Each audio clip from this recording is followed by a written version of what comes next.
Moondust by Oliver Saari. "Comin', Jessup. Comin', Jessup," the voice said over and over.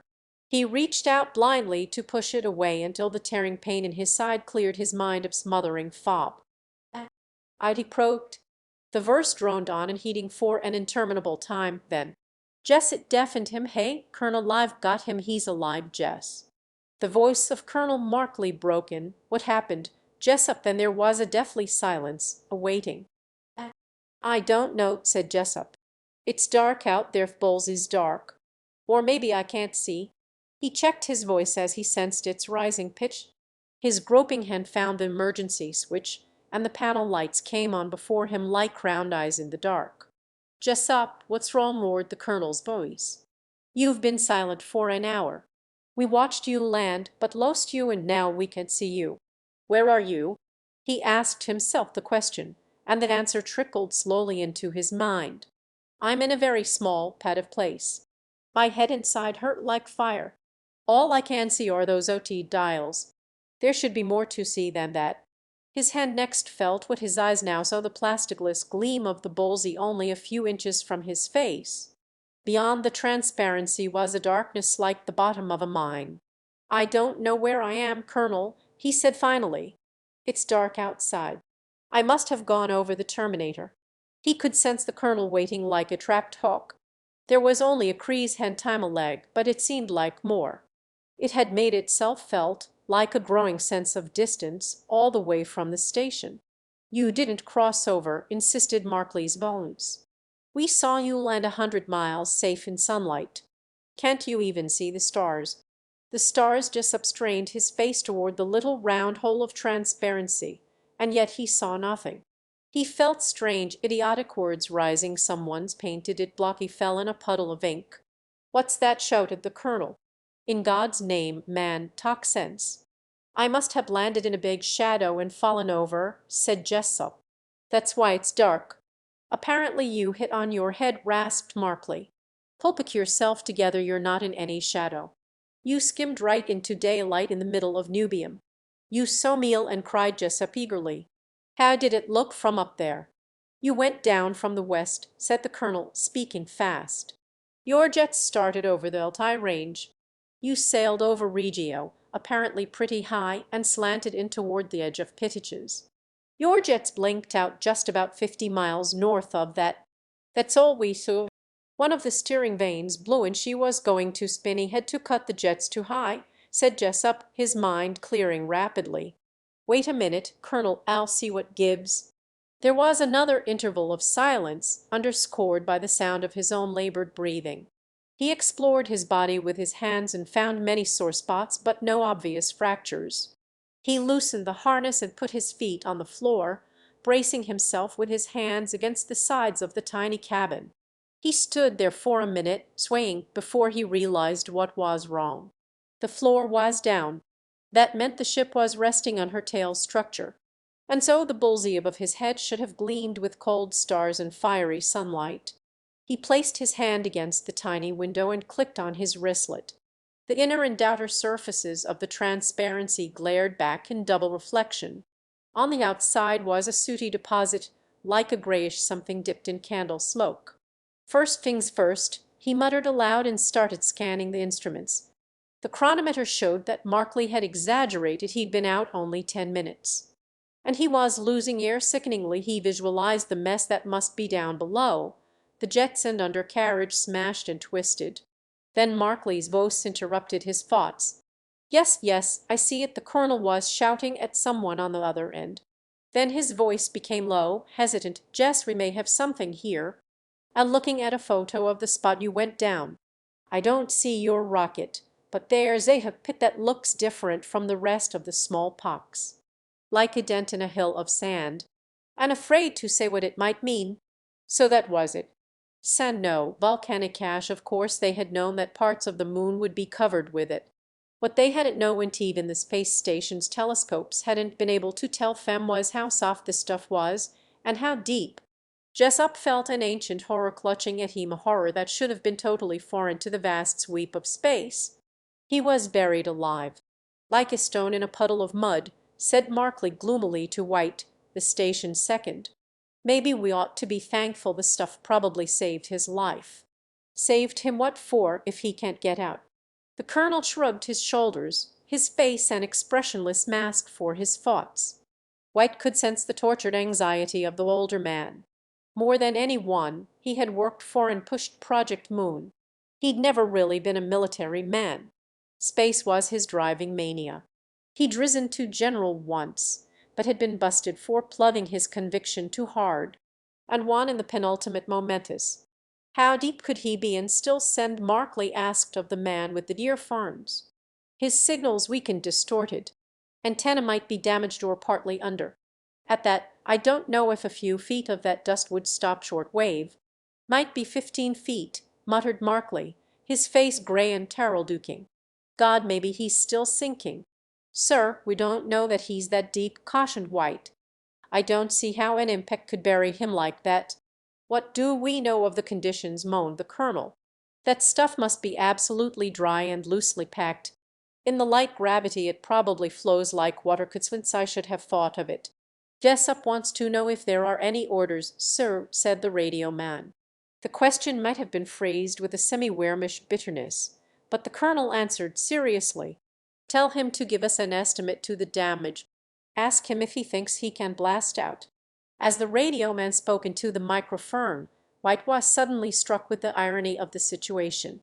Here was the historic moment they were talking to the first man on the moon. And what did it mean? Where was the thrilling revelation, the sense of triumph? A poor, blind man buried under a mountain of dust. "Jessup says he can't tell much yet about the ship," said the radio man. "He says to hold on." "We'll be out of beam range in 15 minutes," said Markley hollowly, his heavy shoulders hunched forward as if he were trying to reach his arms out to the sunken rocket. Wet felt the same helplessness. They could not even stop the station in its hurtling chase around the earth. Soon the moon would be lost from sight behind the vast, misty mass of the planet.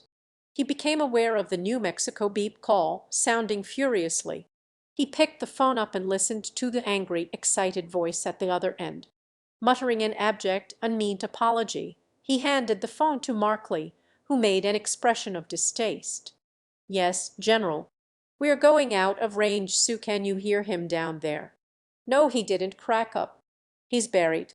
"We can't tell yet." "Yes, buried in the Apshole Kanchikesh or meteor dust. I don't know." "I don't know." "Yes, General." "Yes, so." He slammed the receiver down. "Do they get him at all?" asked White anxiously. "Only a word here and there. They're going to try and clear the air a bit within his channel to verkrimpen somebody TV. If I hear one complaint and dropping a bomb." "We're going out of range now," said Markley's verse in the earphones. "They hear you down below. Keep sending. And good luck." Other verses in the background echoed, "Good luck, Jess." He had a vision of the station's silver disk falling behind the bulging earth as the voices quivered into silence. He stood there for a while, steadying himself with both hands braced on a pressure wheel. Illustration: he braced himself with both hands on a pressure wheel. "Think," he said aloud, reading from an absurd little cardboard sign in his mind. And immediately he thought of the leak in the hull. What a stupid thing to forget. Already their aperture gauge glowed a warning red. With a swift, trained motion he poked the smoke button. White tendrils burst out and swirled dirily in the dim light. He watched anxiously as they converged near his feet and vanished, riding invisible currents of escaping air. There he found a bulge in the tough duralumin wall, evidence of a broken stanchion. Quickly he broke out a rubberoid seal packs and slammed it into place over the hole, pressing the edges firmly. Again he pushed the smoke button, and this time the streamers hung uncertainly about. He found there were no more leaks. He drew a deep lungful of the precious air and felt his muscles relaxing, and felt a sudden joyous hope. Since the welded seams of the cabin had held, perhaps even the power plant down below was intact. He had plenty of nuclear fuel. He needed only to get down there to repair the steering vanes, to refill the exostam's tanks with the moon's abundant material. Accidents had been provided for. There was the radiation pressure suit crammed into the tiny but adequate airlock. He had a vision of himself in it, battling the dust like a lunatic. But could he get out at all? If he opened the lock, Would he be able to dig his way out, or would the dust flow in faster than he could push it back? It might jam the door mechanism, flow in around him. There was a rustling gabble in his earphones, many voices speaking at once. Now one verse came through more clearly as he clicked up the volume. "Can you hear us, Jessup, New Mexico speaking? Can you hear us? Answer, please answer." He felt an overwhelming surge of relief. "Yes," he cried. "Yes, this is Jessup." He repeated it over and over, deafened himself shouting it, until an excited voice answered, "Thank God, we've finally cleared the air. We get you now. Are you all right? Can we help you? The world is with you." Interference howled. Rising and falling, another voice intoned, "Do not despair and turn away from God." Think, think. He slammed his hand against the helmet and the voices ceased. "Think," he said again. What he actually meant was act. He had to do something. The first thing, of course, was to get out of the ship. He could not go down into the radius and test it hull from the inside. Repairs on the ship's structure, if needed, had to be done from the outside. He had the tools. Jessup examined the darkened porthole again, peering at the dust. Most of the particles were too fine to be seen separately. The residue of uncounted billions of shattered meteorites, fine as face powder. The stuff could be a foot thick above him, and the fact that it was so fine meant that this was the lighter portion, the skim. The heavier particles must have settled lower in the sifting process of a million windless eons. Heaven knew how deep it was below him. In panic at the smothering darkness, he threw a switch, flooding the cabin with light. He felt a fierce desire to feel the moon dust in his hands, to grasp at any hope it might offer. There was a safe way. The tiny sampler career had been met for the moon's rocks and minerals, but it whirred eagerly in his hands as he pushed it into the duralumin wall. The rush of air into the hole made a wet, sucking sound. Slamming a seal pats into place, he examined the tool in his hand. The end of the cord rule was filled with dust. Carefully he shook the particles into his hand. He stared at them a long time, foolishly. They weren't much to see, a few blackish, slipper-appealing grains like pulverized coal. Was this what he had come for in the tense haste of landing? He'd barely seen the sunlit mountains, the panorama of glare and shadow above. Was this little handful of dust to be what he had lived and most probably given his life for? He flung it violently against the wall.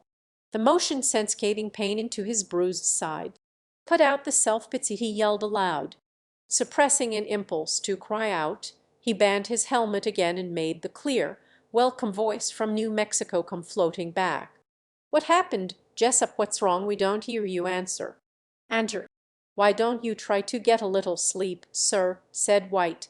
"We won't be in range for an hour yet." Markley was slumped before the companion, his hands in his pockets. His face was pasty white, the stubble sticking out on it like hoar frost. "Listen to this," he said, holding up a hand. The radio before him spoke with a smooth announcer's voice. "Colonel Markley of the space station says that every effort is being made to assist Lieutenant Robert Jessup, the first man on the moon. Rescue is still out of the question, but Jessup appears to be in good spirits. He is acting on expert advice, but Colonel Markley says that suggestions from any source will be considered.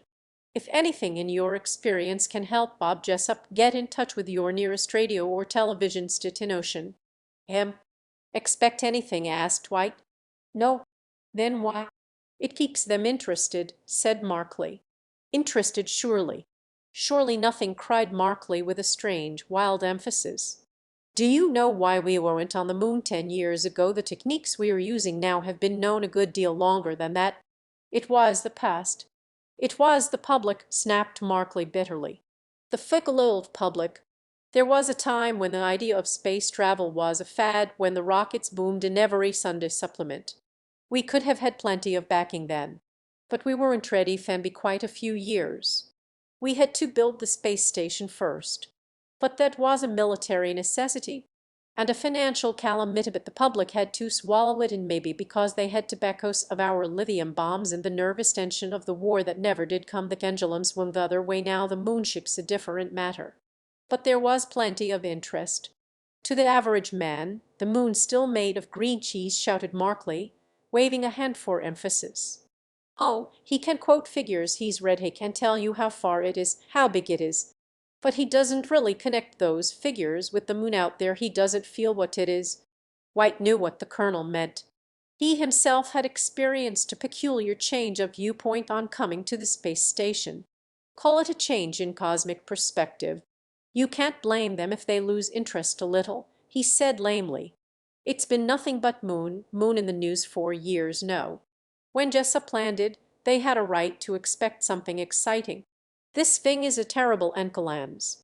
They expected the moon brought home to them, I suppose, sighed Markley. Pictures, the description sort of thing. All they've got now is a dud firecracker. A small beau on a New York street can see more of the moon than Bob Jessup. You talked to him last.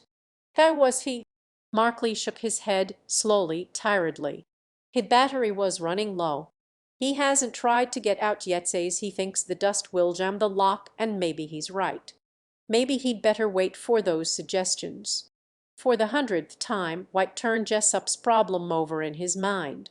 He always thought of it as Jessup's problem, never having been able to identify himself with the magistized fanatic who had boarded the moonship. Markley, he knew, had envied the pilot like a shipwrecked sailor envies the free-winging Elbrutzbets. Not he that did not mean he didn't want to help. He felt the same desperate longing to help that people have always felt for submarine crews who vainly tap their calls for help on the sides of their sunken vessels for buried well-diggers or manners caught by kiwis. But what could Inyo dono? I wonder what he's doing now, said White softly. Jessup lay in soft darkness, quiescent. He was in the airlock. Rivulets of sweat ran down his prone body inside the pressure suit, and the incoming air was an icy sword in his back. For 40 hours now the rocket's cabin had been growing warmer as the unseen sun above blazed on the dust. He had turned off the friendly chuk-chuge of the air conditioner to conserve power, and the heat was becoming unbearable. What was it he had to do? Was it better than roasting a live oil? Well, he kicked clumsily at the pedal which actuated the outer door of the airlock. The door plug scraped unpleasantly on his metal boots as it slid aside. Push! Clicked! The legs moved stiffly, like pipe joints. He reached above his head with the suit's clumsy arms and pushed. Slowly the suit scraped outward. He could feel only a soft, yielding resistance on his feet. A wild hope rose within him. Perhaps the dust was loosely opaque, tenuous enough to tunnel through. Then he was running in a waking nightmare. Running in molasses. A soft, yielding something was flowing around his feet dizzily, smothering stuff unseen in the pitch darkness. Panic seized him as first one leg and then the other became stuck fast. Desperately he waved his arms until the suit's mechanical hands caught on the handwheel of the inner door. His wet palms slipped on the manipulators as he tried to apply pressure, to turn the wheel which refused to move. He put every ounce of his strength into his arm, and gradually the wheel began to turn. Slowly at first, and then in a rush, the door plug moves aside. He clung to the handwheel as an unseen force pushed down at him. Suddenly he felt his legs come free, as the cabin's outrushing air forced back the dust. When the pressure lessened, he managed to squeeze the bulky suit through the inner door and into the now airless cabin. He fought the door back into place. Safe. Relief was as overwhelming as his panic had been. He stood there for a full minute, feeling nothing but joy and thankfulness that the dust could not come in after him. Then the sting of sweat flowing down his forehead and into his eyes swiftly brought him back to reality. Safe indeed. For what? He had hoped against reason that he could tunnel through the dust to the surface. Perhaps he would soon have roasted to death in the sunlight, but he would at least have stood on the moon. The real moon at this coffin where he was already dead and buried. But wasn't he on the moon? Wasn't this what he had wanted all his life? Wasn't this what he had come for? What had he come for? It was a question he had never really asked himself in the proper light, with the proper urgency. Others had asked it that crazy Jessup I wouldn't be in his boots for $1,000,000. What does he want to go to the moon for? What good's the moon? The men who had said those things had been right, of course. He was crazy, and the question would never be answered from their viewpoint. For them the moon was just an ornament, beautiful ornament in the summer sky. It was strange that he'd never been in a position where he had to think out his reasons for coming on the moonship. He'd been too busy fighting for the chance to wonder just why he wanted it. Markley was like him, of course. He wondered if the Colonel would trade places with him right now. Maybe he would at that. Ever since he'd been a kid, Bob Jessup had wanted the moon. Not for himself, so much but for the others. It had been a deep hurt when he met others who didn't want it at all, who didn't even seem to know it was there. To him it was a symbol of the greater reality, stepping stone to the stars. His body sagged under the weight of an overwhelming longing up to be back on earth, but to go forward, to show the way. And suddenly he saw the blinding simplicity of the answer. It's only a paper moon, hanging over a cardboard sea. The moon's still in the news, said White softly, as the strains of the old song floated over the station's bridge. They're dancing to it, said Markley with an irrational bitterness. While he's still alive out there. Do you suppose we'll still be able to receive him? You said his batteries were just about gone. We'll soon know. The radio man stuck his head into the room. I've focused on Nubium, Sir, just out of the horizon. Markley started droning into the microphone. Jessup, comin'. Yet. To White the time seemed endless until Markley turned and said his air's gone. He tried to get out and couldn't. He's speaking through the communicator hookup of his suit and I can barely hear him. Suddenly the Colonel stiffened.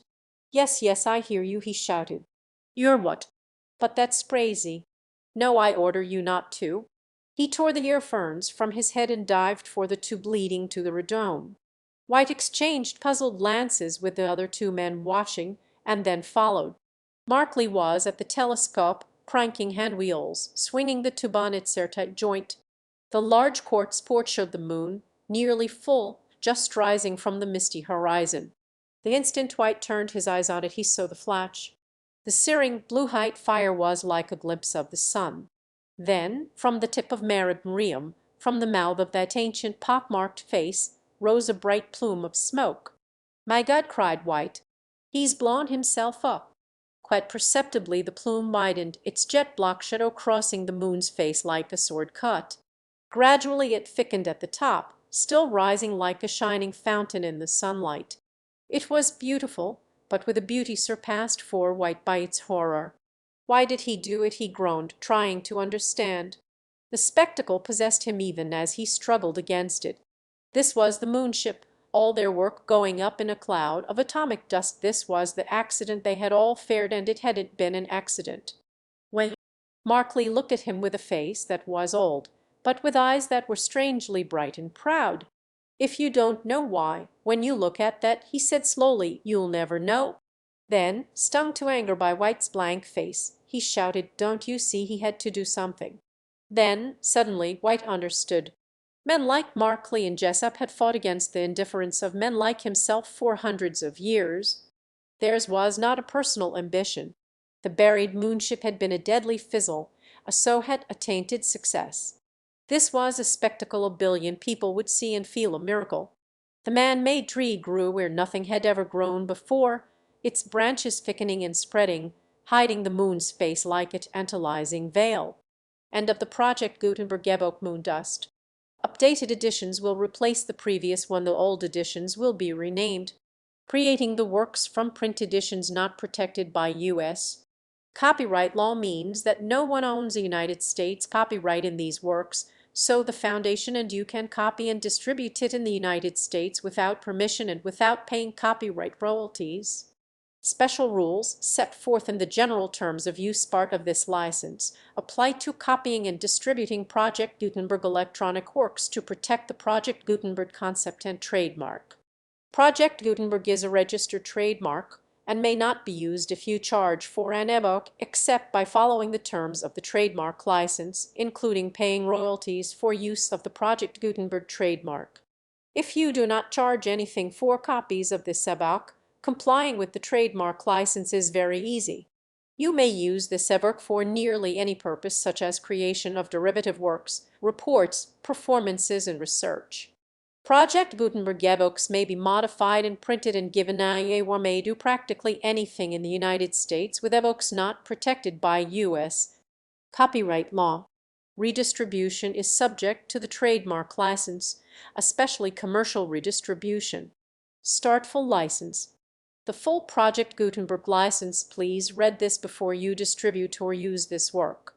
To protect the Project Gutenberg mission of promoting the free distribution of electronic works, by using or distributing this work or any other work associated in any way with the phrase Project Gutenberg, you agree to comply with all the terms of the full Project Gutenberg license available with this file or online at Webtoprintchelski. Section 1. General terms of use in redistributing Project Gutenberg electronic works. 1.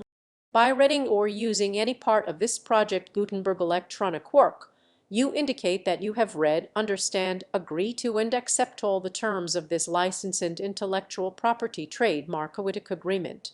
If you do not agree to abide by all the terms of this agreement, you must cease using and return or destroy all copies of Project Gutenberg electronic works in your possession.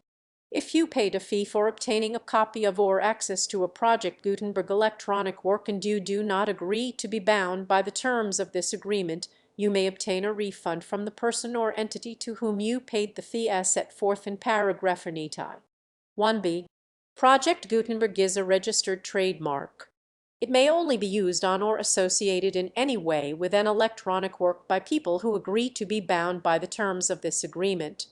There are a few things that you can do with most Project Gutenberg electronic works even without complying with the full terms of this agreement. See paragraph 1c below. There are a lot of things you can do with Project Gutenberg electronic works if you follow the terms of this agreement and help preserve free future access to Project Gutenberg electronic works. See paragraph 1e below. 1c. The Project Gutenberg Literary Archive Foundation. The foundation, or GLAF, owns a compilation copyright in the collection of Project Gutenberg electronic works. Nearly all the individual works in the collection are in the public domain in the United States. If an individual work is unprotected by copyright law in the United States and you are located in the United States, we do not claim a right to prevent you from copying, distributing, performing, displaying, or creating derivative works based on the work as long as all references to Project Gutenberg are removed. Of course, we hope that you will support the Project Gutenberg mission of promoting free access to electronic works by freely sharing Project Gutenberg works in compliance with the terms of this agreement for keeping the Project Gutenberg name associated with the work.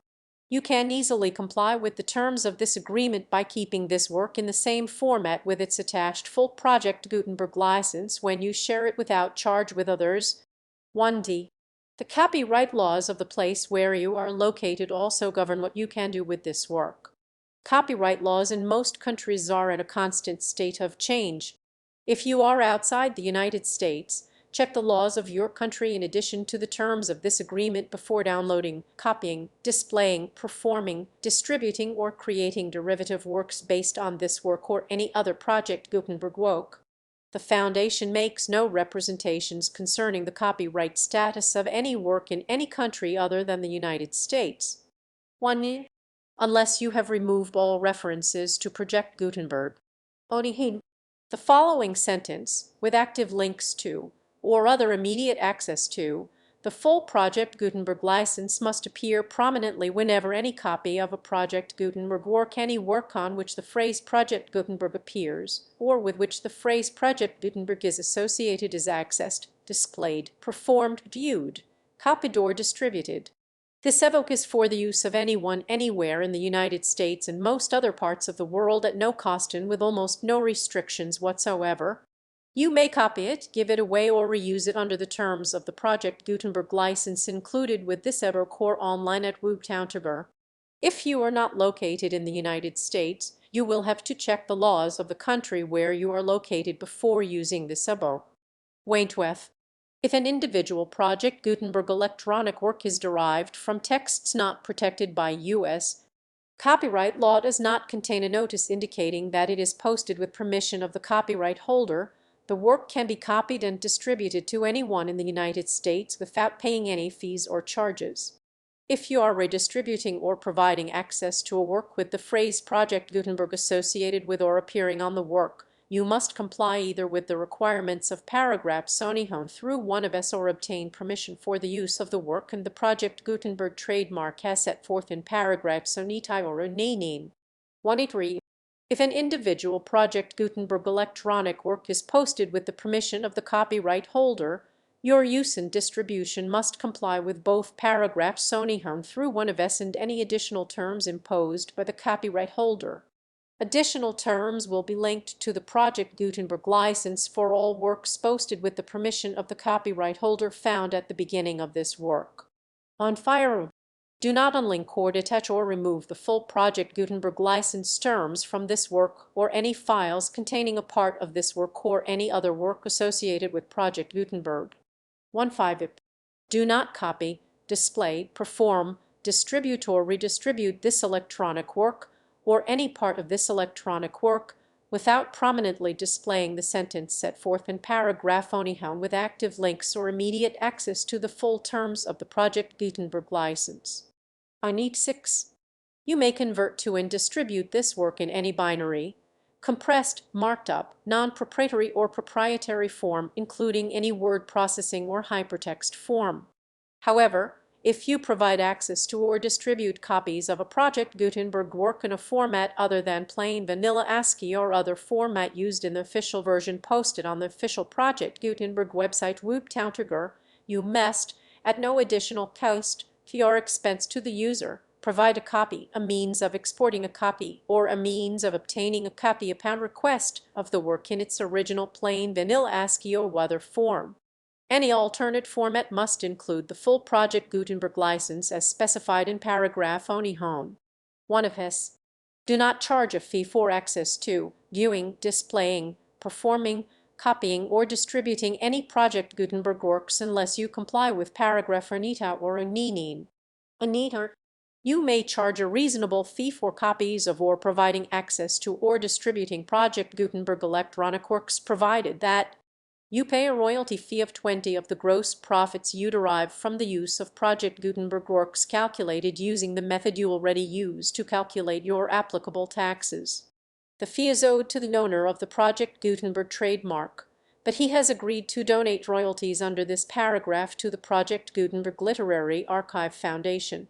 Royalty payments must be paid within 60 days following each date on which you prepare or are legally required to prepare your periodic tax returns.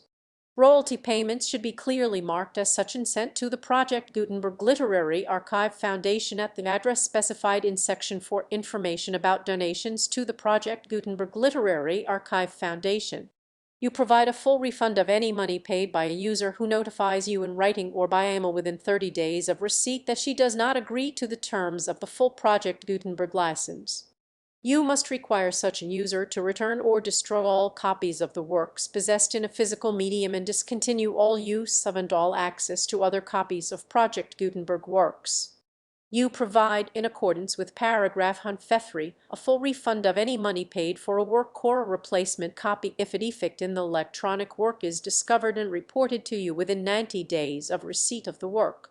You comply with all other terms of this agreement for free distribution of Project Gutenberg works. Aninin. If you wish to charge a fee or distribute a Project Gutenberg electronic work or group of works on different terms than are set forth in this agreement, you must obtain permission in writing from the Project Gutenberg Literary Archive Foundation, the manager of the Project Gutenberg trademark. Contact the foundation as set forth in Section 3 below. 1F. On phone. Project Gutenberg volunteers and employees expend considerable effort to identify, do copyright research on, transcribe and proofread works not protected by U.S. copyright law in creating the Project Gutenberg collection.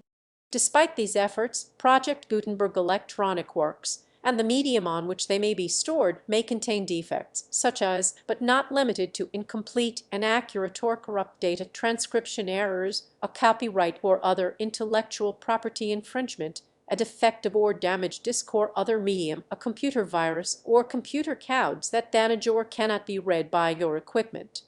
And 2. Limited warranty. Disclaimer of damages except for the right of replacement or refund described in paragraph 153.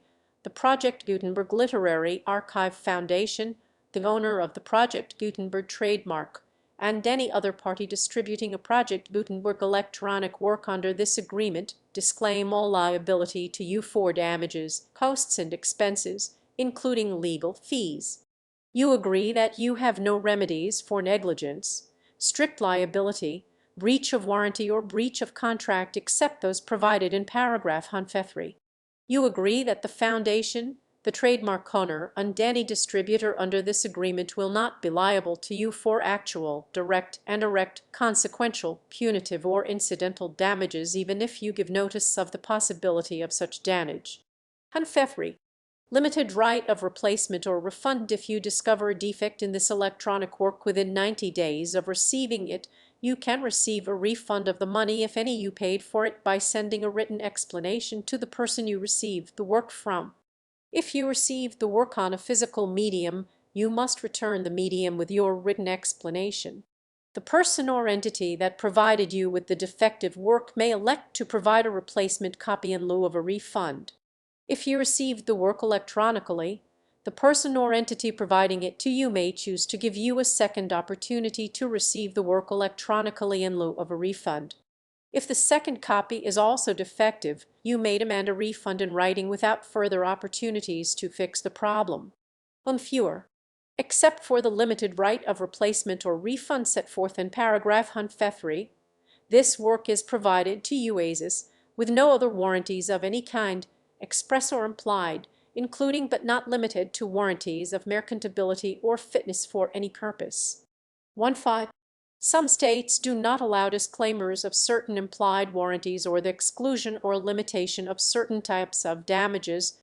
If any disclaimer or limitation set forth in this agreement violates the law of the state applicable to this agreement, the agreement shall be interpreted to make the maximum disclaimer or limitation permitted by the applicable state law.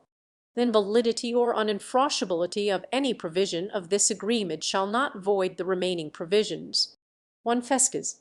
Indemnity. You agree to indemnify and hold the Foundation, the trademark owner, any agent or employee of the Foundation, anyone providing copies of Project Gutenberg electronic works in accordance with this agreement, and any volunteers associated with the production, promotion, and distribution of Project Gutenberg electronic works, harmless from all liability, costs, and expenses, including legal fees, that arise directly or indirectly from any of the following which you do or cause to occur: distribution of this or any Project Gutenberg work, the alteration, modification, or additions or deletions to any Project Gutenberg work, and see any defect you cause.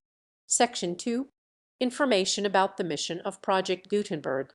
Project Gutenberg is synonymous with the free distribution of electronic works in formats readable by the widest variety of computers, including obsolete, old, middle-aged, and new computers. It exists because of the efforts of hundreds of volunteers and donations from people in all walks of life. Volunteers and financial support to provide volunteers with the assistance they need are critical to reaching Project Gutenberg's goals and ensuring that the Project Gutenberg collection will remain freely available for generations to come. In 2001, the Project Gutenberg Literary Archive Foundation was created to provide a secure and permanent future for Project Gutenberg and future generations. To learn more about the Project Gutenberg Literary Archive Foundation and how your efforts and donations can help, see Sections 3 and 4 and the Foundation information page at Woodcounterber. Section 3. Information about the Project Gutenberg Literary Archive Foundation. The Project Gutenberg Literary Archive Foundation is an nonprofit 500 free educational corporation organized under the laws of the state of Mississippi and granted tax-exempt status by the Internal Revenue Service. The Foundation's INOR federal tax identification number is 6,201,548. Contributions to the Project Gutenberg Literary Archive Foundation are tax-deductible to the full extent permitted by U.S. federal law and your state's laws. The Foundation's business office is located at 809 North 1500 West, Salt Lake City, at 84,116 801 590 Exton. Email contact links and up-to-date contact information can be found at the Foundation's website and official page at Wigutting Grutzper. Section 4. Information about donations to the Project Gutenberg Literary Archive Foundation. Project Gutenberg depends upon and cannot survive without widespread public support and donations to carry out its mission of increasing the number of public domain and licensed works that can be freely distributed in Mechani Rabbit form accessible by the widest array of equipment, including outdated equipment. Many small donations, $1 to $5,000, are particularly important to maintaining tax-exempt status with the OIS. The foundation is committed to complying with the laws regulating charities and charitable donations in all 50 states of the United States. Compliance requirements are not uniform, and it takes a considerable effort, much paperwork, and many fees to meet and keep up with these requirements. We do not solicit donations in locations where we have not received written confirmation of compliance. To send donations or determine the status of compliance for any particular state, visit Woodgegroundtort. While we cannot and do not solicit contributions from states where we have not met the solicitation requirements, we know of no prohibition against accepting unsolicited donations from donors in such states who approach us with offers to donate. International donations are gratefully accepted, but we cannot make any statements concerning tax treatment of donations received from outside the United States. U.S. laws alone won't empower small staff. Please check the Project Gutenberg web pages for current donation methods and addresses. Donations are accepted in a number of other ways, including checks, online payments, and credit card donations. To donate, please visit Woodgegroundtort. Section 5. General information about Project Gutenberg electronic works. Professor Michael S. Hart was the originator of the Project Gutenberg concept of a library of electronic works that could be freely shared with anyone. For 40 years, he produced and distributed Project Gutenberg eBooks with only a loose network of volunteer support. Project Gutenberg eBooks are often created from several printed editions, all of which are confirmed as not protected by copyright in the U.S. unless a copyright notice is included. Thus, we do not necessarily keep eBooks in compliance with any particular paper edition. Most people start at our website, which has the main PGF search facility Woodgegroundtort.